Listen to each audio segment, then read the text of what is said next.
인류가 기록해온 거대한 역사의 물줄기 속에서 과연 강성한 국가가 약소한 민족을 지배하는 행위는 정당화될 수 있는 논리였을까요? 아니면 인류가 저지른 가장 거대한 비극의 서막이었을까요? 오늘 우리는 19세기 말부터 전 지구를 소용돌이 속으로 몰아넣었던 제국주의라는 거대하고도 치명적인 유산에 대해 심층적으로 탐구해 보고자 합니다.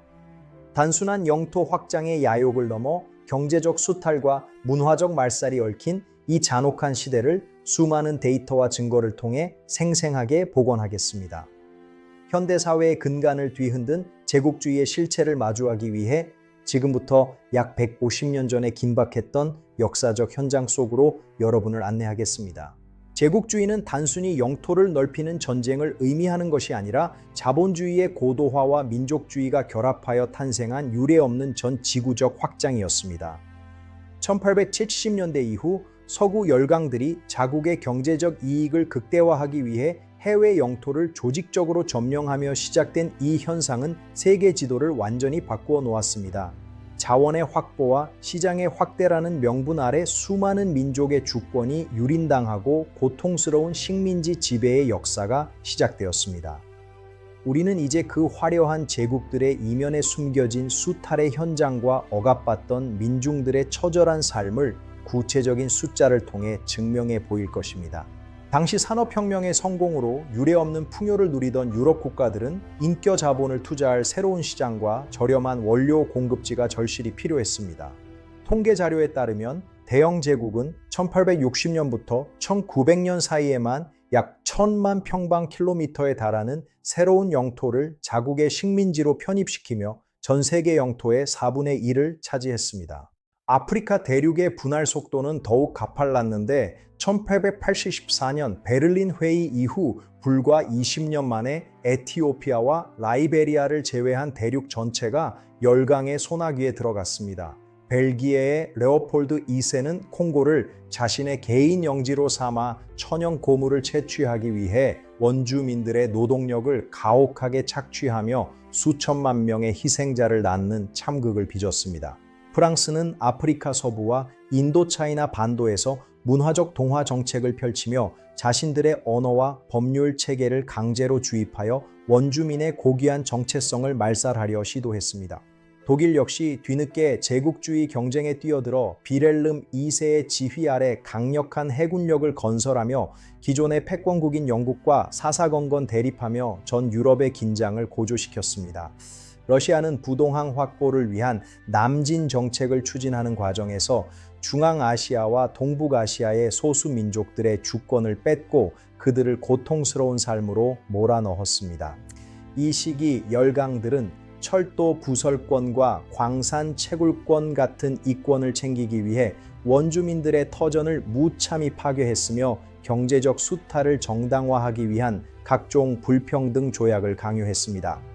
식민지 민중들은 강제노동과 무거운 세금에 시달리며 자신들의 자원이 타국의 부를 위해 쓰이는 과정을 무력하게 지켜보아야만 했던 비참한 현실에 직면했습니다.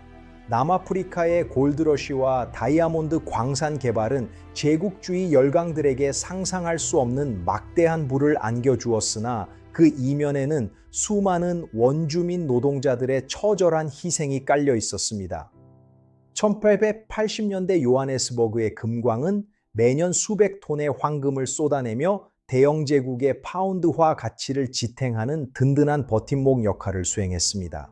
하지만 지하 수백 미터의 좁고 어두운 갱도에서 하루 12시간 이상의 가혹한 노동에 시달리던 노동자들은 정당한 임금은커녕 기본적인 안전조차 보장받지 못한 채 질병과 사고로 죽어갔습니다. 세실 로즈와 같은 제국주의자들은 이들의 노동력을 착취하여 개인적인 부를 축적했을 뿐만 아니라 이를 바탕으로 아프리카를 남북으로 종단하는 거대한 식민 통치 시스템을 구축하려 시도했습니다. 아시아에서는 중국의 거대한 시장을 열기 위해 영국이 아편을 무기로 사용하면서 인류 역사상 가장 부도덕한 전쟁 중 하나인 아편 전쟁이 발발하였습니다. 광둥성 해안의 무역항들은 아편 상자들로 가득 찼으며 이는 청나라의 경제와 사회적 근간을 무너뜨리고 수많은 중독자를 양산하는 참혹한 결과를 초래했습니다. 강력한 한포 외교를 앞선 서구 열강들은 청나라의 불평등 조약을 강요하며 홍콩 할양과 항구 개방을 이끌어냈고, 이는 중화 사상에 기반한 동양의 전통적인 질서가 붕괴되는 신호탄이 되었습니다. 이러한 수탈의 역사는 중국 민중들에게 커다란 상처를 남겼으며 훗날 민족주의 발흥과 사회 변혁을 갈망하는 강력한 동력이 되었습니다. 제국주의는 단순한 영토 지배를 넘어 피지배 민족의 정신과 문화를 바꾸어 놓으려 했으며, 선교사들에 의해 세워진 학교들은 서구의 가치관과 언어를 전파하는 천병 역할을 수행했습니다.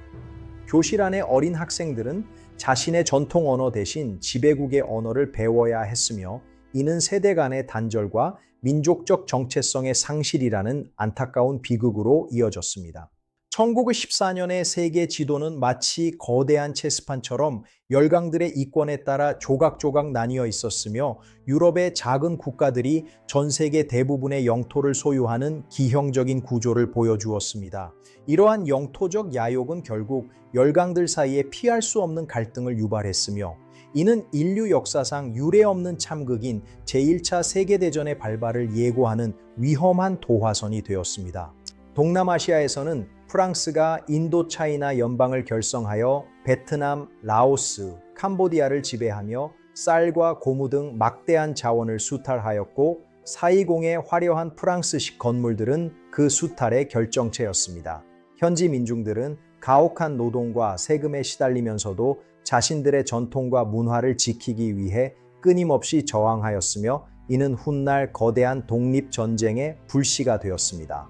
남미 아마존 밀림 깊은 곳에서는 천연고무를 채취하기 위한 열강들의 광기 어린 경쟁이 벌어졌으며, 원주민들은 숲의 주인에서 노예로 전락하여 고무나무의 수액을 짜내며 비참한 삶을 살아야 했습니다. 습하고 더운 기후와 풍토병 속에서 보호 장비 하나 없이 작업에 투입된 노동자들의 희생은 서구 산업사회의 바퀴를 굴리는 원동력이 되었습니다. 아마존 강의 무역 거점들은 고무를 실어 나르는 증기선들로 붐볐으며, 유럽의 자본가들은 이곳에서 벌어들인 막대한 이익으로 화려한 오페라 하우스를 짓는 등 정글 속의 신기루 같은 번영을 누렸습니다. 하지만 그 번영의 이면에는 주권을 잃고 조상 대대로 내려온 터전을 파괴당한 민중들의 소리 없는 눈물이 강물처럼 흐르고 있었습니다. 네덜란드는 동인도 회사를 앞세워 인도네시아의 풍부한 향신료 무역을 독점하였고, 자카르타의 항구는 전 세계로 팔려나갈 후추와 정향 상자들로 가득 차 유럽 경제의 중심지로 급부상했습니다. 지배국은 더 많은 이익을 남기기 위해 강제 재배 제도를 도입하여 현지 농민들에게 식량 대신 황금 작물을 심게 했으며, 이는 반복되는 기근과 민중의 고통을 야기했습니다. 제국주의 열강들 사이의 무한 경쟁은 결국 1914년 전 유럽을 화염에 휩싸이게 한 제1차 세계대전으로 치달았으며, 식민지를 차지하려던 야욕은 차가운 참호 속에서 수많은 청년의 목숨을 앗아갔습니다. 철조망과 독가스, 그리고 포탄이 난무하는 전장은 인류가 쌓아온 문명이 제국주의라는 탐욕에 의해 얼마나 쉽게 파괴될 수 있는지를 보여주는 비극적인 증거가 되었습니다. 지금까지 우리는 제국주의라는 거대한 시대적 광풍이 남긴 상흔과 그 이면에 숨겨진 처절한 역사의 진실을 심도 있게 추적하며 성찰의 시간을 가졌습니다. 과거의 잘못을 되풀이하지 않기 위해서는 역사를 직시하는 용기가 필요하며, 우리가 누리는 자유가 얼마나 많은 이들의 희생 위에 세워졌는지 기억해야 합니다. 장시간 동안 이 역사적인 대장정에 함께해 주신 시청자 여러분께 진심으로 깊은 감사의 말씀을 드리며, 더 나은 미래를 향한 여러분의 성찰을 진심으로 응원합니다. 저희 채널을 구독해 주시고 좋아요를 눌러 주시면 더 좋은 영상을 제작하는 데 큰 힘이 됩니다. 시청해 주셔서 감사합니다. 다음에 또 뵙겠습니다.